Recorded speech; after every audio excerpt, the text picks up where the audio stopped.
फिर मेट्रो से जब आ रहा होता था तब पढ़ता हूँ। 1 घंटा लंच में निकाल लिया, 1 घंटा थोड़ा मतलब साइड 5-1 बजे के आसपास निकाल लिया और 1 घंटा घर पे निकाल लिया। कि जो मैं सोर्सेज बता रहा हूँ वो पहले से ही नोट्स हैं। बिल्कुल। स्पेक्ट्रम अपने आप में नोट है, लक्ष्मीकांत अपने आप में नोट है, तो उसको नोट बनाने की आवश्यकता जी नहीं सर। है। इसके लिए मैंने ये किया था कि जो स्टैटिक पार्ट है हमारा उस पर ज़्यादा फोकस किया था ताकि कंटेंट मेरे पास हो जाए। पिछले अटेम्प्ट्स में ये हो रहा था कि आंसर मैं लिख पा रहा था लेकिन आंसर के अंदर कंटेंट बहुत वीक था। अगर थोड़ी सी लेट स्टार्ट कर रहे हैं 24-25 से मेरी तरह, तो थोड़ा एक प्लान भी बना के रखें, बिकॉज अगर 2-3 अटेम्प्ट में नहीं होता ना फिर बड़ा दिक्कत हो जाता है। Hello everyone, welcome to aspirant live. अभी हमारे साथ में राहुल सर, जिनका अभी हाल ही में जो 2021 में यूपीएससी सीएससी का रिजल्ट आया था उसमें 251 रैंक के साथ सिलेक्शन हुआ है। सर का ये 5वां अटैम्प्ट था, तो सर से जानते हैं कि सर ने क्या बुकलेट फॉलो की, क्या स्ट्रेटजी फॉलो की, ऐसी जो कौन सी गलतियाँ की पिछले अटैम्प्ट में।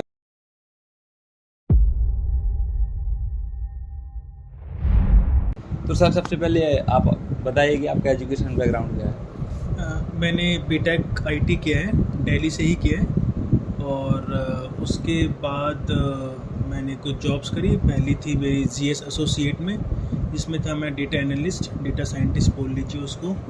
उसके बाद मैं सीएजी में ऑडिटर रहा, 12-15 दिन के लिए रहा। उसके बाद से मैं as an assistant section officer काम कर रहा हूँ मिनिस्ट्री ऑफ एक्सटर्नल अफेयर्स में 4.5 साल से। जी सर, तो जैसे बात करें आपने 5 अटैम्प्ट दिए, तो आपके 5 अटैम्प्ट में कितने बार आपने इंटरव्यू दिया, क्या रिजल्ट रहा हर एक अटैम्प्ट का? 5 अटैम्प्ट में मैंने इंटरव्यू, ये मेरा दूसरा था जी। मेंस ये मेरा तीसरा था, और 2 बार मुझसे प्री नहीं हुआ था। जी सर। तो सर इस बार आपका फाइनलिस्ट में नाम आया, तो आपको क्या लगता है कि आपने जो पिछले जो प्री अटैम्प्ट दिए उनमें आपने क्या बदलाव किए इस बार? जो मेरे प्रीवियस मेंस थे और इंटरव्यू भी दिया मैंने, उसमें मैंने एक चीज़ नोटिस करी कि मेरे पास आंसर का स्ट्रक्चरिंग तो अच्छा था लेकिन कंटेंट की कमी थी। तो इस बार मैंने कंटेंट पे ज़्यादा फोकस किया था as compare to previous years. जी सर, जैसे कि जब आपने फर्स्ट अटैम्प्ट दिया होगा, सेकंड अटैम्प्ट दिया होगा, तो उसके बाद क्या अभी तक आप लगातार जो अटैम्प्ट दे रहे हैं तो उसके बाद सेम स्ट्रेटजी फॉलो किया, आपने कुछ स्ट्रेटजी में चेंजेस किए? स्ट्रेटजी में कुछ चेंजेस किए थे। प्री के लिए ये था कि जो जो क्वेश्चन आते हैं सिर्फ वही अटैम्प्ट करने हैं। पहले क्या था कि मैं 80-85 लेके दिमाग में चलता था कि मुझे अटैम्प्ट करने हैं। इस बार ऐसा नहीं था। इस बार ये था कि अगर आता है तो कर लो और नहीं आता है तो छोड़ दो।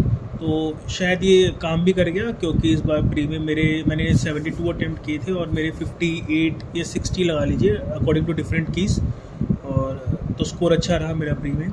मेंस के लिए मैंने ये किया था कि जो स्टैटिक पार्ट है हमारा उस पर ज़्यादा फोकस किया था ताकि कंटेंट मेरे पास हो जाए। पिछले अटेम्प्ट्स में ये हो रहा था कि आंसर मैं लिख पा रहा था लेकिन आंसर के अंदर कंटेंट बहुत वीक था, तो उस पर ज़्यादा फोकस किया, स्टैटिक पार्ट पे ज़्यादा फोकस किया, तो थोड़ी ज़्यादा मेहनत करनी पड़ी उसके लिए।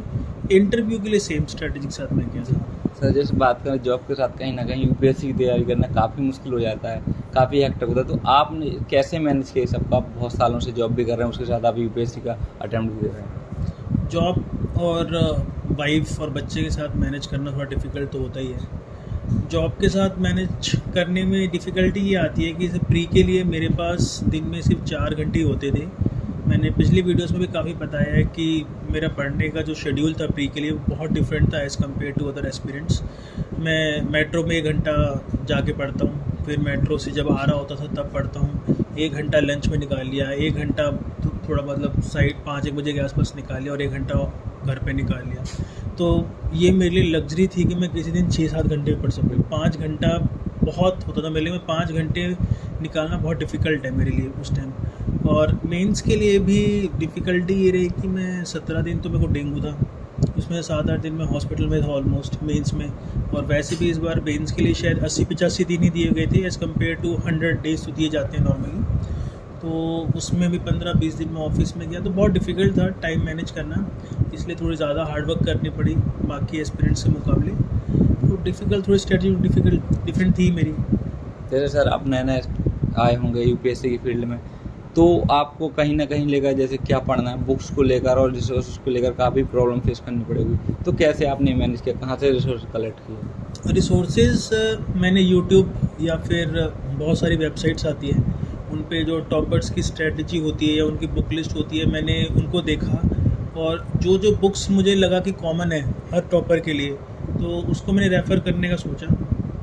बाकी कुछ बुक्स ऐसी होती हैं जो आप बाय चांस देख लेते हैं और आपको पसंद आ जाती है, पढ़ लेते हैं। तो मेजर जो मेरा जो सोर्स था बुक लिस्ट वगैरह का, वो पुराने टॉपर्स वगैरह की जो टॉक्स होती हैं, उनकी जो बुक लिस्ट होती है, शेयर होती है, उनके थ्रू था, वही था मेरा मेजर सोर्स। जी। तो सर आपने जैसे सीजीएल क्लियर किया, उसके बाद आपको कहाँ से लगा कि आपको यूपीएससी की फील्ड में जाना चाहिए? एक्चुअली मैं यूपीएससी की ही तैयारी कर रहा था। सीजीएल तो जस्ट एक साइड में मैंने पेपर दे दिया, तो वो निकल गया, तो मैंने ज्वाइन कर बी लिया। Plan sir. वो बी प्लान ही कह लीजिए, तो वो उसके लिए तैयारी नहीं की थी, तैयारी में यूपीएससी के लिए ही जैसे कर रहा सर बहुत सारे स्टूडेंट हैं जो कहते हैं नहीं यूपीएससी तो केवल यूपीएससी 10 घंटे पढ़ना है, 12 घंटे, यूपीएससी के अलावा कुछ नहीं। तो आप क्या कहना चाहेंगे जबकि आप सीजीएल में जॉब भी कर रहे हैं सीजीएल के थ्रू और यूपीएससी भी आपने क्लियर किया है? यार देखो, यूपीएससी और सीजीएल दो बहुत डिफरेंट पेपर हैं बिल्कुल। और दोनों बहुत डिफरेंट जॉब्स हैं। एक ग्रेड ए है और एक ग्रेड बी है। अगर आप ग्रेड बी निकालेंगे तो हमेशा ग्रेड ए के नीचे ही काम करना पड़ेगा, ठीक है। तो जॉब प्रोफाइल भी बहुत डिफरेंट है और दोनों के एग्ज़ाम्स भी बहुत डिफरेंट हैं। लेकिन ये था कि कुछ ना कुछ प्लान भी तो होना ही चाहिए, क्योंकि जब मैंने स्टार्ट किया यूपीएससी के लिए तो मैं ऑलरेडी 25 का हो चुका था। तो अगर मैं उस टाइम सब कुछ छोड़ छाड़ के तैयारी कर रहा हूँ, तो मुझे था कि कुछ ना कुछ हाथ में तो होना चाहिए कोई जॉब का। तो बस एसएससी मैंने दे दिया और वो निकल गया, तो ज्वाइन कर लिया मैंने। तो ऐसा कुछ नहीं है कि मतलब एसएससी निकालना बहुत डिफ़िकल्ट है या यूपीएससी निकालना बहुत डिफ़िकल्ट है, दोनों एक साथ नहीं निकल सकते। आई थिंक निकल सकते हैं, थोड़ी सी स्ट्रेटजी चाहिए ढंग की, तो निकल जाता, दोनों निकल जाते हैं। सर आप करंट अफेयर वगैरह कहाँ से पढ़ते थे? कोई न्यूज़ पेपर फॉलो करते थे या मंथली मैगजीन? करंट अफेयर्स के लिए मैंने न्यूज़पेपर तो मैंने सिर्फ और सिर्फ मैं इंटरव्यू के लिए पढ़ता था, और वो भी 10 से 12 दिन के। जैसे मेरा 8 अप्रैल को अगर इंटरव्यू है तो मैं कोशिश करता था कि 25 मार्च से लेके 8 अप्रैल तक का जो 2 हफ्ते का न्यूज़पेपर मैं वो कवर कर लूँ, अदरवाइज़ मैं न्यूज़पेपर पढ़ता नहीं। करंट अफेयर के लिए थोड़ा सा डिफरेंट मैं फॉलो करता था। मैं डेली वाले करंट अफेयर्स पढ़ता था, विजन के और इनसाइट्स के। उसको मैं नोट डाउन कर लेता था। अगर कोई भी करंट अफेयर मुझे लगता था कि इंपॉर्टेंट है, जो एग्ज़ाम के पर्सपेक्टिव से इंपॉर्टेंट है, तो उसको नोट डाउन कर लो। उसके बाद मंथली वाले में करता था शंकर आईएएस या जीएस कोर में से कोई सा भी एक, सो डैट मेरा जो ओवरऑल सोर्सेज है वो थोड़ा डाइवर्स हो जाए। उसके बाद प्री से पहले आते थे विजन के PD 365, तो वो भी मैं पढ़ता था। और लेकिन वो क्योंकि मैं डेली वाला कर चुका होता था विजन का, तो थोड़ा आसान हो जाता है कवर करना। तो इससे क्या है कि आप डेली भी कर रहे हैं, मंथली भी कर रहे हैं और ओवरऑल भी कर रहे हैं। तो ये मेरे सोर्सेज है करंट अफेयर्स के। सर बात करें बुक लिस्ट की, तो जो न्यू एस्पिरेंट हैं जो प्रिपरेशन में आना चाहते हैं, अगर वो बुक लिस्ट फॉलो करें तो आप क्या सजेस्ट करना चाहेंगे? रेफरेंस बुक लिस्ट एक चीज़ मैं बता दूं कि कुछ बुक्स जो है ना वो हमेशा बेसिक रहेंगी, वो आप नहीं छोड़ सकते।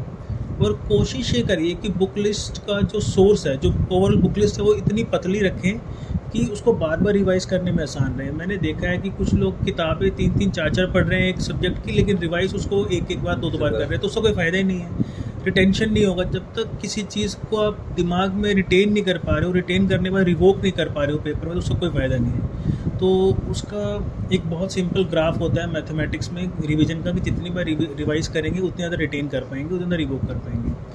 तो बुक लिस्ट पे मैं आऊँ तो प्री के लिए मैंने पॉलिटी के लिए लक्ष्मीकांत।